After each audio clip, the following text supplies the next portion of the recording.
You know, I hate to admit it, but I have a calendar at home. Yep, it's one of those unfortunate necessities when you have things like work and kids' birthdays to think about. And wedding anniversaries, which is probably why I got a calendar in the first place. But, you know, it's good to have stuff to do, and we need stuff to do. But having a calendar on my wall is kind of a constant reminder of the life of constraint I've built for myself. That's why I love it out here. Out here, there's no calendar. Out here, there's just the elemental changing of the seasons. You know, every time I tear another page off of the calendar, like this morning actually, I'm like, are you kidding me? It's what month already?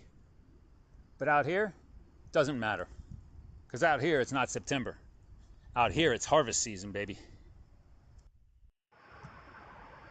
This trail leads up to the spot where once stood Hayashi-jo, the 15th century mountaintop castle of the ruling Ogasawara clan.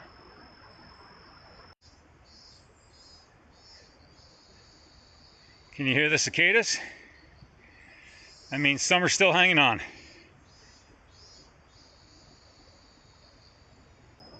But down in the flatlands, got new rice coming up, got soba, apples, which are amazing, lots of grapes, pears now. People are growing pears up in Okada. You think I'm getting a little too excited? Well, let me tell you something. This here isn't just fruit. This here is a goddamn religious experience. So much going on down there. I'm getting hungry just thinking about it. Yep, these beautiful lush rice fields are turning golden. That means the rice is ready to be harvested. That darker field there is grapes. Up in the valley to the east there are lots more grapes. And a winery, which is my wife's favorite place in town. You see that big orange eyesore in the center there. Right behind that is Matsumoto Castle. In the foreground, that grove of trees, there's a shrine in the middle. Shrines in Japan are always surrounded by trees. I'm gonna get into that in another video. My house is down there somewhere. I'm not telling you exactly where. more rice, and you see some of these fields look white. Those are soba flowers. This area is known for its great soba, because it's really good, and plus there's a long history of soba in this area. There are more grapes. And down in the center there, you see a little pile of rocks. Oh, it's a big pile of rocks. That's a 5th century burial mound. There's a lot going on down here. Let's go down and get an even closer look. I hope my bicycle is still down there. When the rice looks like this, it is ready. Ready to feed about 125 million people.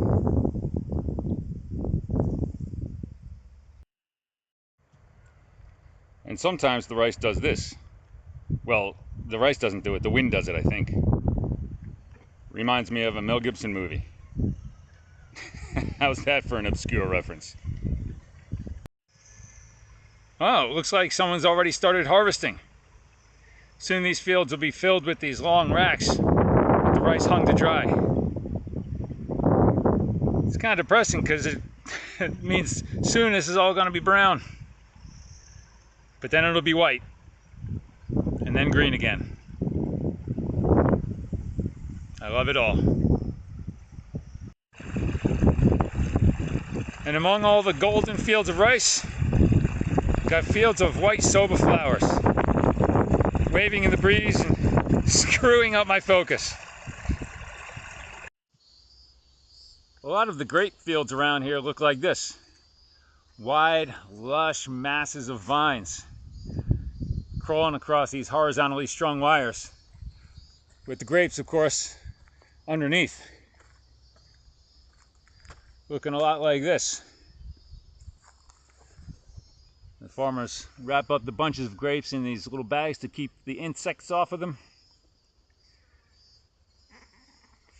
And if you can see, they don't hang too high off of the ground, because the people who pick these grapes aren't that high off the ground either.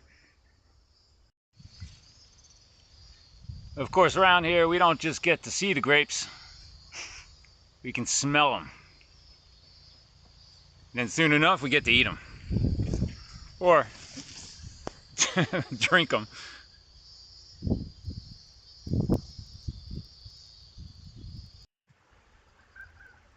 This valley produces a ton of grapes.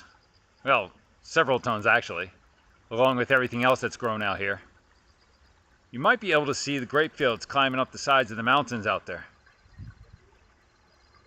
Also out here is the elementary school where my kids went. And it's really cool because every year the 5th graders get to come out and try their hand at picking grapes. Then they make wine and bring it home.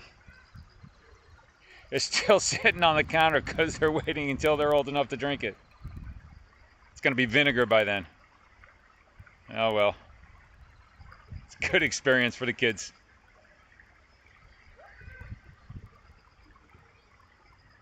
And it's a great environment for the kids to grow up in.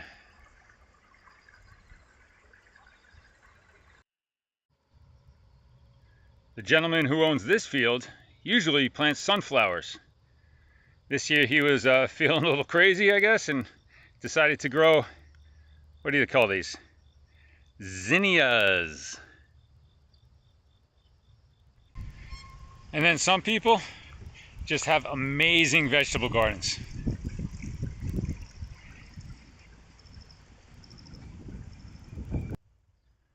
Up here north of downtown is the cornucopia known as Okada. They got more apples up here in Okada than you can shake a piece of bamboo at. Well, it's only September 1st, but we got it going on. Some of these are massive. Fresh apples to go. Holy smokes, and pears. I didn't even know people grew peaches here. This is awesome. Yeah. Did I just say peaches? I meant pears. They're pears. Well, they have peaches here too. Oh yeah. All right, quick story. A couple years ago, I was up here cycling around. It was in August. And I passed a woman who was out here picking her apples. No, that's not a euphemism. This woman was out harvesting her apples. Oh, did you hear that? Farmers around here, every once in a while, they'll just fire off a explosive of some kind to keep the bears away. So, anyway, I'm cycling around. It's August, and the woman's out here harvesting her apples. And I thought it was kind of early in the season because, you know, usually apples are ready in the fall. So I stop and I ask her, you know, what kind of apples are they? She comes over, she says, oh, they're Shinano Dolce. They usually, you know, they're ready in August. I said, okay. And then she says, hold on. And she walks over to her crate of apples, fishes around and picks me out a really big, nice, fat red one and hands it to me. I'm like, okay, thanks. So, next time I'm hungry and cycling around, I know what to do. All right, I'm back on my bicycle. So, aside from all the rice and the fruits that are harvested in this season, September is also interesting because it's typhoon season. So if you happen to be out here at this time, take advantage of any nice day you get. Come out here, see what you can see. More importantly, taste what you can taste. Because you'll have to take my word for it. Japan's got the best stuff in the world. That's it from Matsumoto for now. We'll see you again soon.